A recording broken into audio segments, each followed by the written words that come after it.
ఆంధ్రప్రదేశ్‌లో అధికార కూటమిలో ఉన్నటువంటి వ్యక్తులు వాళ్ళ సొంత సంపద సృష్టి కోసం ఆఫ్‌కోర్స్ రాష్ట్ర సంపద కోసం అప్పుల్లో రికార్డు సృష్టిస్తూ ఉన్నారు. అది వేరే విషయం. వీళ్ళ సొంత సంపద సృష్టి కోసం వీళ్ళ క్రియేటివిటీ చూస్తూ ఉంటే ఒక్కసారి ముచ్చటేస్తుంది. ఆ క్రియేటివిటీ అయినా సక్రమంగా ప్రదర్శిస్తారా అంటే ఇట్లా క్రియేటివిటీ ప్రదర్శించి అట్లా దొరికిపోతారు. ఇప్పుడు తాజాగా చూసాం, పెద్ద వివాదమైంది. రాజంపేట కుందా నెల్లూరు గ్రామానికి చెందిన తుంటి ఎల్లయ్య. ఈ పెద్దాయన ఒక రోడ్డు ప్రమాదంలో గాయపడ్డారు. సో నీకు సీఎం రిలీఫ్ ఫండ్ డబ్బులు వచ్చింది 14 లక్షలు అని చెప్పి ఆయన్ను బ్యాంకుకి తీసుకెళ్లారు తెలుగుదేశం పార్టీ నేతలు. 14 లక్షలు డబ్బులు వచ్చింది అని చెప్పి ఆయన అకౌంట్లో పడ్డాయని చెప్పారు. రైట్. ఆ తర్వాత ఇంటికి పంపించేశారు. నీకు 14 లక్షలు వచ్చింది, బ్యాంక్ అకౌంట్లో పడిపోయాయి అని. ఇంటికి వచ్చాక ఫోన్ చూస్తే ఆయన ఫోన్లో నుంచి 8 లక్షల రూపాయలు బదిలీ అయిపోయాయి. 14 లక్షలు. ఇంట్రెస్టింగ్ ఏంటి అంటే బ్యాంకుకు పోయింది, డబ్బులు పడ్డాయన్నారు. అది 2 సంతకాలు పెట్టాను, సంతకాలు పెట్టించుకున్నారు. పెట్టించుకున్న తర్వాత ఆ 14 లక్షలు 8 లక్షలు వాళ్ళు తీసేసుకున్నారు. ఎవరి అకౌంట్లోకి పోయాయి? టీఎన్ఎస్ఎఫ్ రాష్ట్ర ప్రధాన కార్యదర్శి వేణుగోపాల్ అట. ఆయన అకౌంట్లోకి 8 లక్షలు పోయాయి. ఈ ఎల్లయ్య పోయిండు, ఏమైంది 14 లక్షలు నా అకౌంట్లో ఉంటే 8 లక్షలు మీరు తీసేసుకున్నారు ఏంది అని అడిగితే, మాకు ఖర్చులు ఉంటాయి, మేము పర్సంటేజ్ ఇవ్వాలి కదా అని చెప్పి ఆయన పంపించేశాడు.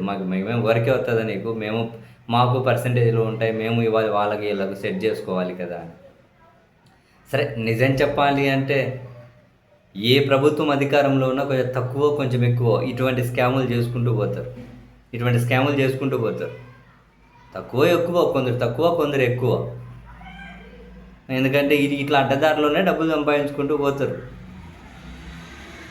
ఏడ సక్కంగా ఎవరేం పని చేయరు, అడ్డదారిలోనే సంపాదించుకుంటూ పోతారు. అయితే నువ్వు ఈ పని చేసినప్పుడు వాళ్ళకి ముందు చెప్పవచ్చు కదా, నీకు ఇంత ఇప్పిస్తాము, మాకు ఇంత ఇవ్వాలి అని. 14 లక్షలు 8 లక్షలు దొబ్బేసినారు అంటే దగ్గర 60% వాళ్ళే దొబ్బేశారు. కొన్ని దొబ్బేసేమన్నా సక్కంగా చేసిందే స్కాము. అదేమన్నా సక్కంగా వాళ్ళకి చెప్పి చేశారా? మళ్ళీ సంతకాలు పెట్టించుకుని వాళ్ళ డబ్బులు వీళ్ళు తీసేసుకున్నారు. తీసుకుని ఎంత బయటకు వచ్చిన తర్వాత చేసినవి ఇంకా చిల్లర చేష్టలు. ఒక ప్రామిసరీ నోటు తీసుకొని ఆ ప్రామిసరీ నోట్లో ఈ పెద్ద మనిషి వాళ్ళ భామర్ది శివకుమార్ అనే వ్యక్తి వీళ్ళకి అప్పు ఉన్నాడు అని చెప్పి అప్పు సృష్టించి వాళ్ళ దగ్గర నుంచి మాకు రావాల్సిన అప్పు తీసుకున్నాము అని చెప్పి మళ్ళీ ఈ బాధితుడితో ఒక వీడియో రిలీజ్ చేయించి, నాకేం మతిస్థిమితం లేదు, నా బామర్ది తీసుకున్నాడంట, తీసుకో అంటాడు, వాళ్ళకి రావాల్సిన అప్పు వాళ్ళు వసూలు చేసుకున్నారని ఒక వీడియో రిలీజ్ చేయించారు. ఈ చిల్లర వ్యవహారం ఇక్కడితో ఆగిందా? తర్వాత అసలు బామ్మర్ది ఎవరైతే ఉంటారో శివకుమార్, ఆయన ఒక వీడియో పెట్టాడు. ఏంటి ఇదంతా, నేను సంతకం ఇంగ్లీష్లో పెడతా, దాంట్లో తెలుగులో పెట్టుకున్నారు, నాకేం సంబంధం, నేనెందుకు అప్పు తీసుకున్నా, ఇదంతా వాళ్ళ డ్రామాలు నాటకాలు అని. చేసిందే స్కాము. మళ్ళీ చిల్లర నాటకాలన్నీ చూడండి. దీని మీద సిపిఐ రాష్ట్ర కార్యదర్శి కూడా, అంటే స్టేట్ ప్రెసిడెంట్ కూడా చంద్రబాబు నాయుడు గారికి నేరుగా లేఖ రాశారు. చాలా దారుణంగా చేస్తూ ఉన్నారు, ఎక్కడ చూసినా ఈ ముఠాలు తయారైపోయాయి. సీఎం రిలీఫ్ ఫండ్ అందరూ గ్రూపులుగా కొందరు అధికారులు కూడా కుమ్మకాయ కొట్టేస్తూ ఉన్నారు. నిజమే, ఆయన టీఎన్ఎస్ఎఫ్ ప్రధాన కార్యదర్శి ఎవరైతే వేణుగోపాల్ అనే వ్యక్తి చెబుతూ ఉన్నాడో, ఆ 8 లక్షలు ఆయనకేమో ఉండదు. మధ్యలో అధికారులకు వాళ్ళకు మధ్యలో మేపాలేండి.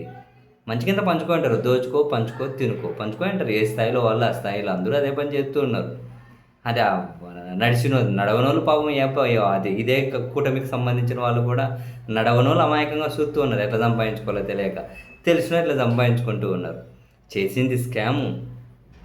మళ్ళీ ఈ స్కామ్ చుట్టూ చిల్లర వ్యవహారాలు చూడు. వాళ్ళు అప్పు తీసుకున్నారు, ప్రామిసరీ నోట్లు క్రియేట్ చేసి ఆ బాధితుడితో వీడియో ఇప్పించి, మరి ఆ సిపిఐ స్టేట్ కార్యదర్శి అయితే సీఎం దృష్టికి తీసుకెళ్లారు. ఎక్కడ చూస్తే ఇట్లే వ్యవహారం ఉంది. మండలానికి ముఠాలు తయారైపోయారు. చాలా దారుణంగా ఉంది వ్యవహారం. మీరు దృష్టి పెట్టి ఏమైనా కనుక మీరు సెట్ చేస్తారా, లేకుంటే మేము ఏమైనా ఉద్యమాలకు సిద్ధపడాలా అని చూడండి ఎట్లుంటాయి.